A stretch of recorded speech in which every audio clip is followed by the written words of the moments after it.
पश्चिम बंगाल के आसनसोल स्थित सृष्टि नगर निवासियों ने सृष्टि नगर प्रबंधन पर तानाशाही का गंभीर आरोप लगाया है। प्राप्त जानकारी के अनुसार गुरुवार को आयोजित एक प्रेस कॉन्फ्रेंस में निवासियों ने अपनी नाराजगी जाहिर करते हुए अपने वक्तव्य रखे। इसके साथ ही प्रेस कॉन्फ्रेंस में निवासियों ने कई मांगे भी रखी है। बता दें कि इस प्रेस कॉन्फ्रेंस में डॉक्टर सोहाग बोस, रामाधार सिंह सहित कई प्रमुख लोगों ने हिस्सा लिया और डॉक्टर सोहाग बोस एवं रामाधार सिंह ने भी अपने वक्तव्य रखे। आपको बता दें कि स्थानीय निवासियों ने चेतावनी दी है कि यदि उनकी मांगे पूरी नहीं की गई तो वे आगे कड़े कदम उठाने के लिए मजबूर होंगे। वहीं आगामी 12 अप्रैल को इसके विरुद्ध में एक जुलूस भी निकाला जाएगा। बता दें कि इस मामले में अभी तक सृष्टि नगर प्रबंधन की ओर से कोई आधिकारिक बयान सामने नहीं आया है। वहीं यह विवाद आसनसोल में चर्चा का विषय बन गया है और स्थानीय लोग इस मुद्दे पर प्रबंधन के रुख का इंतजार कर रहे हैं। सृष्टि मैनेजमेंट की तरफ से एक बात बोला जा रहा है कि हैरेसमेंट द रेसिडेंस है। इसका मतलब क्या है? Abnormal high charges, corruption of management, ये जो 3 इश्यूज आप लोग रखे हैं, इस पर क्या कारण है? मैंने करप्शन किस तरह का करप्शन आप बताइए। एक प्लॉट वाले से पानी के नाम पे 1 लाख रुपया, इलेक्ट्रिक के नाम पे 1 लाख रुपया, 4 कट्ठा अगर आपका प्लॉट है तो 1 साल का मेंटेनेंस के नाम पे 20,000 रुपया। इससे भी ज़्यादा करप्शन होता है क्या? इससे भी ज़्यादा करप्शन होता है क्या? वैकेंट प्लॉट का भी उतना ही चाहिए। इससे बड़ा करप्शन आपको नज़र आता है कहीं कि हो सकता है?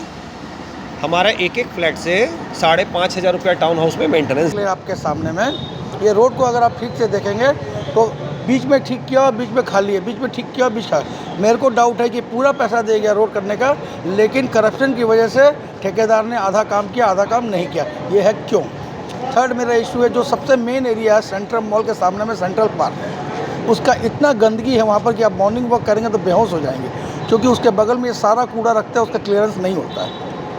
आज 1 हफ्ते से मैं बोल रहा हूँ कि भैया आप लोग सफाई करवाइए, तो कोई सुनवाई नहीं। आप सुबह, हम लोग 6 बजे आते हैं मॉर्निंग वॉक में, आप सुबह आप इंटरव्यू लीजिए सब आप और ख़ुद देखिए तो आपको पता लग जाए क्या अवस्था है। जो सफाई होता है सिर्फ मॉल का फ्रंट का एक जगह सफाई होता है, बाकी सब गंदा रहता है। थर्ड इशू है, सबसे बड़ा इशू है क्लब में ज़ोर ज़बरदस्ती मेंबरशिप दिया जाता है। आप दुकान लीजिएगा तो भी आपको क्लब मेंबरशिप लेना पड़ेगा। सेकेंड, हर आदमी से 2 लाख रुपया, करीब 2 लाख रुपया लिया गया है और 5,000 लोगों का यह सोसाइटी है। मान लीजिए उसमें 2,000 लोग ही है तो 40 से 50 करोड़ रुपया पैसा उठा इस पे नकेल कर सकें। जिस तरह हो सकता है हम लोग पॉसिबली ट्राई करते हैं, बट सिंस यहाँ पे फुटफॉल हैवी रहता है, 10-12 हज़ार के आसपास के एवरेज लोग आते हैं पर डे मॉल में, तो एक कहीं ना कहीं कोई ना कोई पॉइंट्स पे कहीं ना कुछ गलतियां हो भी जाती हैं कि कोई अनदेखा चला गया, अननोटिस चला गया आदमी जो कि इस तरह की एक्टिविटी कर रहा। मान लीजिए कोई अपनी गाड़ी में फटाफट बैठ के दारू पीने बैठ जाए, तो अब 24 घंटे तो उसके ऊपर नज़र रख नहीं सकते हैं कि कौन सी गाड़ियाँ कितनी आ रही हैं। आज अगर 1000 गाड़ियाँ आ रही हैं, उसमें से एक गाड़ी में कोई दारू पी रहा बैठ के, तो उसको देखना या पहचानना मुश्किल होता है। बट जैसे ही हमारे नज़र में आता है वो चीज़, इमीडिएटली उस पर एक्शन लिया जाता है, पुलिस को बुला के उस पर कार्रवाई की जाती है। और मान लीजिए कोई आ गया, अगर मान लीजिए बैग में कुछ अपना सामान लेके सेंट्रल पार्क में बैठ गया, अब वो बैठा हुआ कस्टमर कोई अगर फटाक से बाद में बियर की बोतल खोल के पीने लग जाए, तो 24 घंटे तो उसके पीछे कोई सिक्योरिटी गार्ड रहेगा नहीं, अनलेस और अनटिल कोई बताता है कि भाई वहाँ पे ये चीज़ हो रही है, जाके हम लोग इंटरवीन करते हैं उसमें। और जब जब ऐसी कंप्लेंट्स आती है, इमीडिएटली हम लोग उसको रिजॉल्व करने का देखिएगा। तो 2017 से जो रेट्स थे हमारे, तब से हमने 9 साल में कोई इंक्रीमेंट अभी तक नहीं लिया। हम लोग इसी कॉस्ट के अंदर इसको चला रहे थे। बट सिंस आप जानते हो कि गवर्नमेंट की तरफ से, मिनिमम वेजेस की तरफ से आपका हर 6 महीने में रिवीजन होता है, नंबर 1।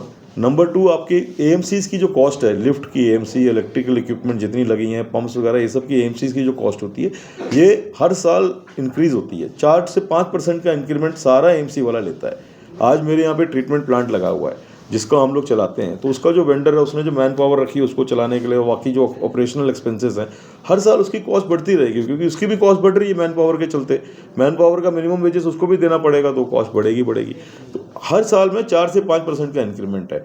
और अगर 9 साल में हम लोग 20 पैसे का भी अगर मांग रहे हैं कुछ इंक्रीमेंट, तो वो एकदम से जस्टिफाइड है, कोई अलग नहीं। उसकी हम लोग स्टेटमेंट भी खर्चे की दे चुके हैं, इनको सबको बता भी चुके हैं कि ये हमारे खर्चे हैं। और ₹1.80 का जो पहले का जो चार्जेस था, इनका कहना है कि सभी जो रेसिडेंट्स हैं यहाँ के, उन्हें इंडिविजुअल उसका ऑडिट दिया जाए कि अब तक जो पैसे खर्च हुए हैं वो कहाँ खर्च हुए हैं, क्योंकि ये। आसनसोल से बिजू मंडल की रिपोर्ट, पीवीटीवी न्यूज। नियमित अपडेट एवं दुनिया भर की ताज़ा खबरों के लिए हमारे फेसबुक पेज को फॉलो एवं यूट्यूब चैनल को सब्सक्राइब करें।